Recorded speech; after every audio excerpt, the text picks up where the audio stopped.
she had a husband whose warm heart and sweet temper made him think everything due to her in return for the great goodness of being in love with him.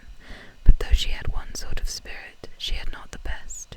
She had resolution enough to pursue her own will in spite of her brother, but not enough to refrain from unreasonable regrets at that brother's unreasonable anger, nor from missing the luxuries of her former home. They lived beyond their income, but still it was nothing in comparison to Enscombe. She did not cease to love her husband, but she wanted at once to be the wife of Captain Weston and Miss Churchill of Enscombe.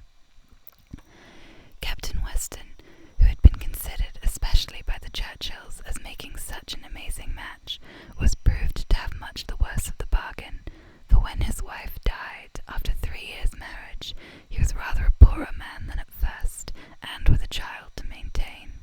From the expense of the child, however, he was soon relieved.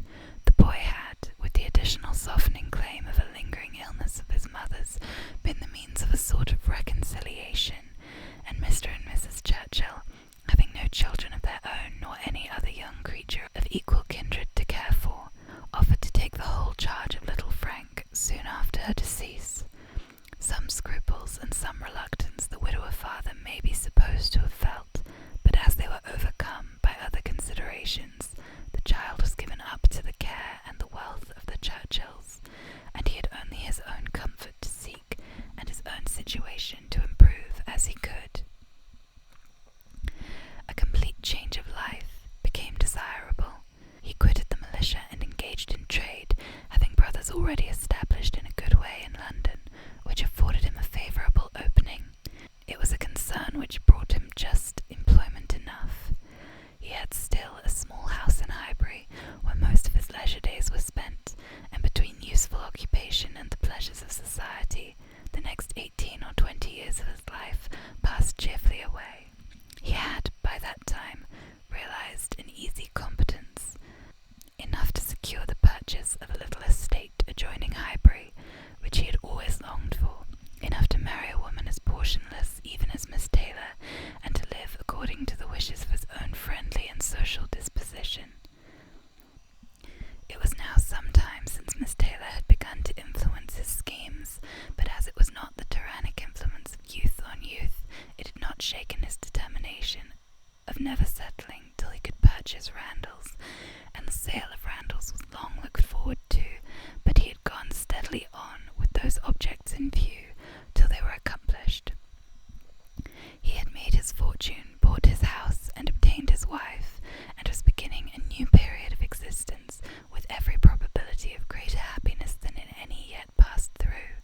He had never been an unhappy man. His own temper had secured him from that, even in his first marriage, but his second must shew him how delightful a well-judging and truly amiable woman could be, and must give him the pleasantest proof of its being a great deal better to choose than to be chosen, to excite gratitude than to feel it. He had only himself to please in his choice. His fortune was his own, for as to Frank, it was more than being tacitly brought up as his uncle's heir.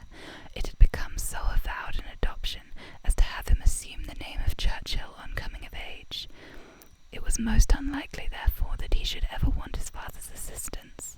His father had no apprehension of it.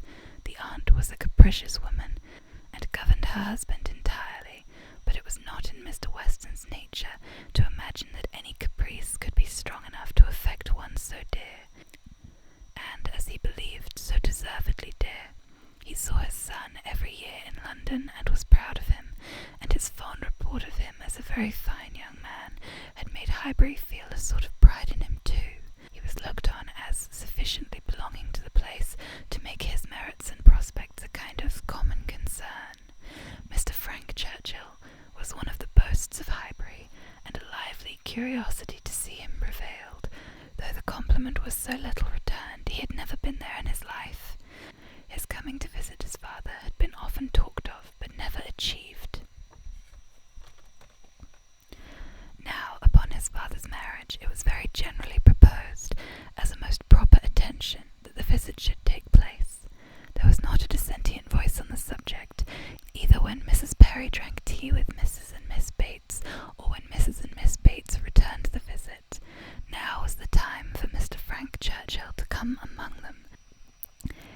hope strengthened when it was understood that he had written to his new mother on the occasion.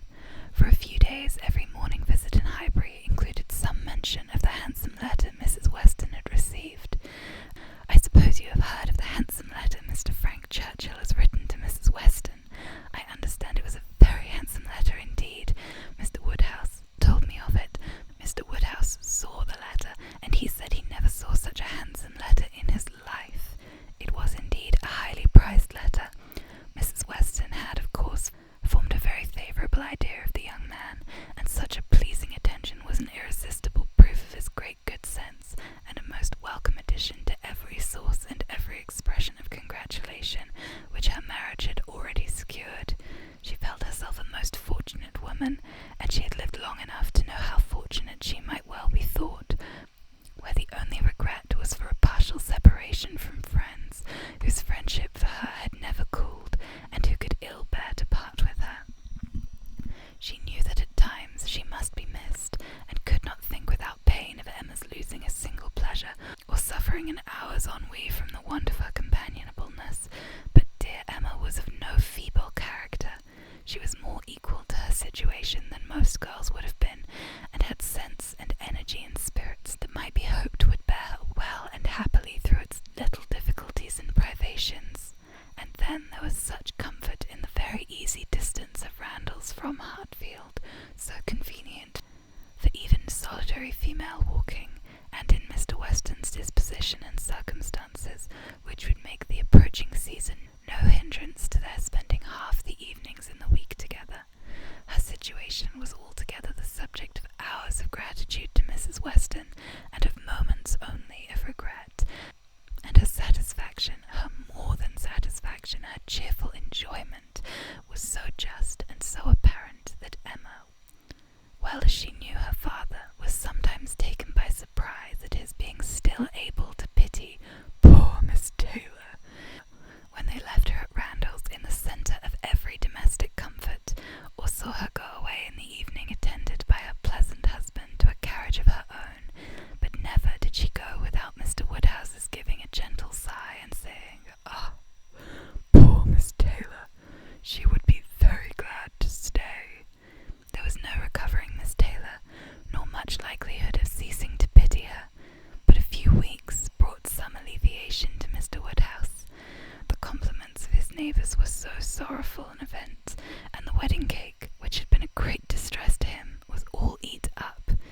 His own stomach could bear nothing rich, and he could never believe other people to be different from himself.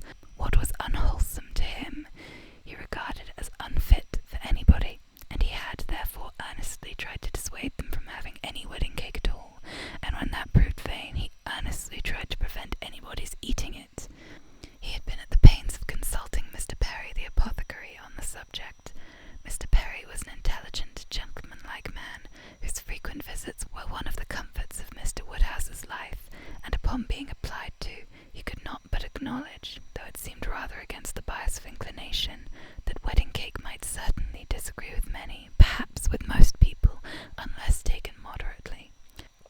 With such an opinion in confirmation of his own, Mr. Woodhouse hoped to influence every visitor of the newly married pair, but still the cake was eaten, and there was no rest